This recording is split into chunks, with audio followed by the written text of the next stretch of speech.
नमस्कार, light yourself के अंदर आप सबका स्वागत है। तो आज की वीडियो में जानेंगे कि हम अक्सर ये पढ़ते आए हैं कि वॉस का प्रयोग हम पास्ट में करते हैं। तो ऐसी कौन सी जगह है जहाँ पर वॉस का प्रयोग पास्ट के लिए नहीं किया जाता? ठीक है जी। चलिए मैं कुछ एग्जाम्पल आपके सामने रख रहा हूँ और हम ये जानते हैं कि पास्ट के लिए ही यूज़ होता है। जैसे he was a rich man, वह एक अमीर आदमी था। यहाँ पे वॉस का प्रयोग है तो इसका मतलब कि वो था। तो अभी मैं कह रहा हूँ कि वो था। हालांकि थंबनेल में मैंने आपसे कहा है कि वो सिर्फ पास्ट के लिए प्रयोग नहीं होता, तो ये बात मैं आपसे पास्ट के लिए ही कर रहा हूँ। She was killed in the accident, वो एक्सीडेंट के अंदर मारी गई। ये एक पैसिव वॉइस है। ठीक है जी। और जैसे आपने ये कहना हो कि ही वॉज अ स्टूडेंट, वो एक स्टूडेंट था। ठीक है।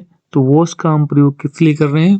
पास्ट के लिए कर रहे हैं, जो पास्ट के अंदर घटना हो चुकी है। या फिर he was writing a letter, वह लेटर लिख रही थी। ये पास्ट कंटिन्यू के अंदर मैंने लिखा हुआ है। ठीक है। ऊपर का जो वाक्य है he was a poor man, ये टेंस का सेंटेंस नहीं है, क्योंकि वॉज इसके अंदर एक वर्ब है और इसके साथ कोई मेन वर्ब नहीं है, तो टेंस का सेंटेंस नहीं हुआ आपका। तो इसके साथ क्रिया नहीं है, इसके बाद एक एडजेक्टिव है, वॉज के बाद एडजेक्टिव है। दूसरा, she was killed in the accident, ये भी आपके टेंस का सेंटेंस नहीं है, ये एक पैसिव वॉइस है। वॉज के बाद third form of the verb आई हुई है। ठीक है जी। और she was writing a letter, ये आपके टेंस का सेंटेंस है, पास्ट कंटिन्यू का। ठीक है। तो ये सारे ही पास्ट में जो मैंने वॉज का प्रयोग किया, तो ये सब के सब पास्ट की सेंस ही दे रहे हैं। थंबनेल में आपने देखा होगा कि मैंने कहा है कि पास्ट में वॉज का प्रयोग सिर्फ नहीं होता, पास्ट के अलावा भी वॉज का प्रयोग होता है। तो उसकी एग्जाम्पल मैं आपके सामने रख रहा हूँ। ये मैं बात कर रहा हूँ अर्थ की। ठीक है।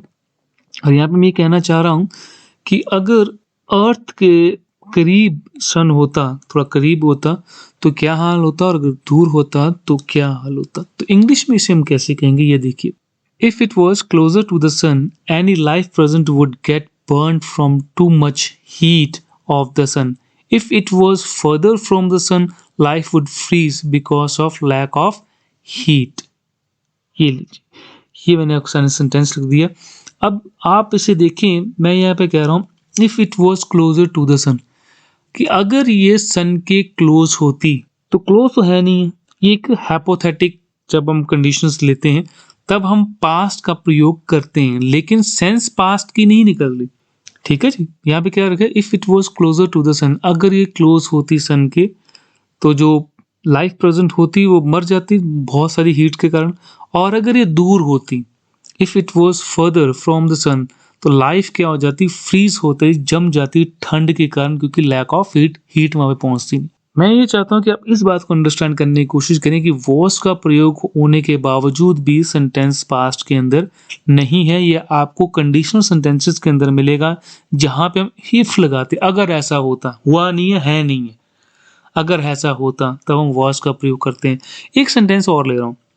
अगर ये मैंने कहना होता कि if I were a bird, यानी कि आपने हमेशा ये देखा होगा कि आई के साथ कभी भी वर का प्रयोग नहीं होता, लेकिन जब हम हाइपोथेटिक कंडीशन ले रहे हैं, इमेजिन कर रहे हैं, ठीक है ना, ये है नहीं और होगा नहीं, तब हम वॉज का प्रयोग या वर्ड का प्रयोग कर लेते हैं। अब मैं आई के साथ वर का प्रयोग कर रहा हूँ। If I were a bird, I could fly anywhere, कि अगर मैं बर्ड होता तो मैं कहीं भी फ्लाई कर सकता था। ये मैं यहाँ पे कहना चाह रहा हूँ। या फिर मैं कहना चाह रहा हूँ कि if I were a rich man, अगर मैं रिच मैन होता तो I would definitely buy Mercedes, तो मैं मर्सिडीज ज़रूर खरीदता। ठीक है। कि वॉज का प्रयोग पास्ट में ज़रूर होता है, लेकिन जब हम कंडीशन सेंटेंसेस की बात करते हैं, जब हमने कोई कंडीशन रखनी हो और वो हाइपोथेटिक कंडीशन हो, तब हम वॉज और वर का प्रयोग भी करते हैं, तब वो पास्ट के लिए बातें नहीं होती हैं। होप सो आप ये बात समझे हों। चलिए अगली वीडियो में आपसे मिलेंगे, तब हम और पैसिव वॉइस के बारे में समझेंगे, अंडरस्टैंड करेंगे। तब तक के लिए धन्यवाद।